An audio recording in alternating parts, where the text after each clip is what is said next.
স্বাভাবিকভাবে ডাক দেওয়া কয়, বেটা শোন, এই যে খেজুরের গাছগুলো তছনছ করা শুরু করছিল, এই জন্য বাগান থেকে বের করে দেওয়ার জন্য এই যে ছোট পাথর এইটা দিয়ে হালকা আঘাত করেছিলাম যাতে করে বাগান থেকে বের হয়ে যায়। কিন্তু বাবা, এই হালকা আঘাতের কারণেই গোড়াটা পইড়া গেছে, এক মুহূর্তের মধ্যেই গোড়াটা পইড়া মইরা গেছে। আল্লাহু আকবার। সত্য কথাটা বলে দিল, বেটা এমনি মরে নেই, এই গোড়াটা আমি মারছি। ডাক কয়, বেটা তোর আদালতে যা জরিমানা বিচার আমার উপর থেকে নিতে পারি। যেই মাত্র চাচা মিয়া কইছে আমি গোটাটারে মারছি, এমনি মরে নাই। আল্লাহর বান্দা পরদেশী যুবকের ধৈর্যের সব বাঁধগুলো একসঙ্গে ভেঙ্গে গেছে। ঘোড়ার মৃত্যুটাকে মেনে নিতে পারে নাই, এই জন্য বৃদ্ধ মানুষের উপরে ডাইরেক্ট আক্রমণ করছে। এক হাত দেয়া দাড়ি, আর এক হাত দিয়ে চুল ধইরা কয়েকটা ঘাতানি একসাথে দিছে। আল্লাহর বান্দা বৃদ্ধ মানুষ যুবকের ঘাতানির ওয়েট সইতে না পেরে জমিনের মধ্যে পইড়া গেছে। এক মুহূর্তের মধ্যে ঘোড়ার মতো করে এই মানুষটাও মইরা গেছে। আল্লাহর বান্দা পরদেশী যুবক কি কর্তব্য বিমূঢ়, হাই সর্বনাশ, একটা মাত্র ঘোড়ার জন্য একটা মানুষকে খুন করলাম, তাও আবার কোন দেশের মধ্যে মানুষকে খুন করলাম? যেই দেশের প্রেসিডেন্ট হলো হযরতে ওমর, যার বিচার হলো কোরআনে কারিমের বিচার।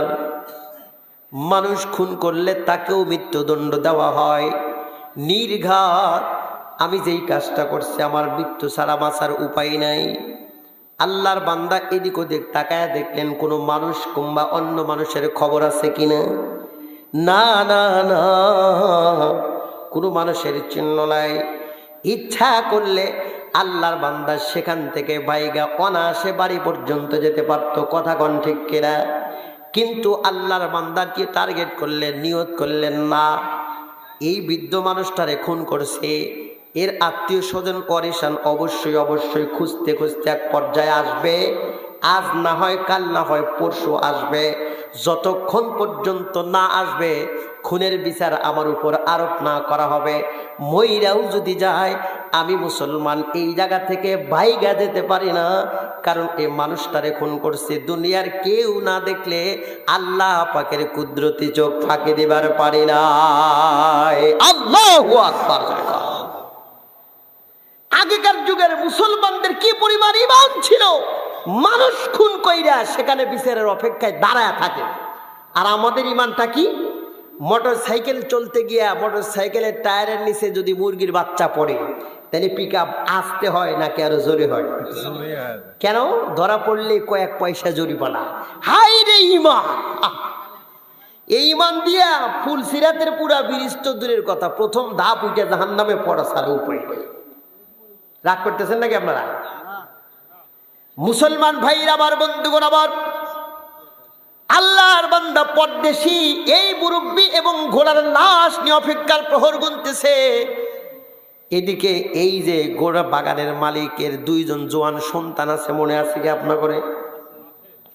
দুইজন জোয়ান বেটা ডাক দেখায়, কি ব্যাপার আব্বু এখনো পর্যন্ত আসে না কেন? এখন তো রাত্রি হয়ে যাবে। দুইজন ভাই ডাক দেখায়, চল আগে বাগান ভ্রমণ করি, তারপরে অন্য জায়গায়।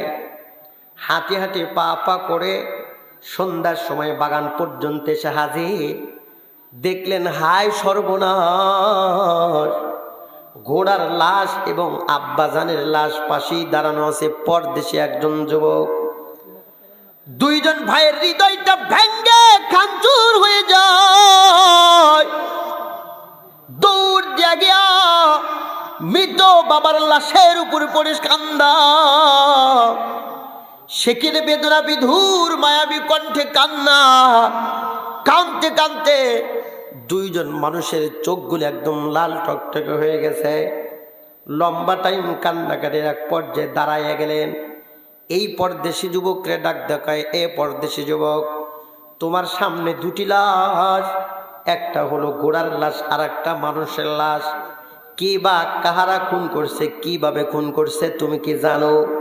ইচ্ছা করলে পরদেশি যুবক সামান্য একটা মিথ্যা কথা আমাদের মতো বইলা সেখান থেকে খালাস হতে পারত, কিন্তু আগেকার যুগের মুসলমান জীবন দিছে, জবান দিয়া মিথ্যা কথা বলে না।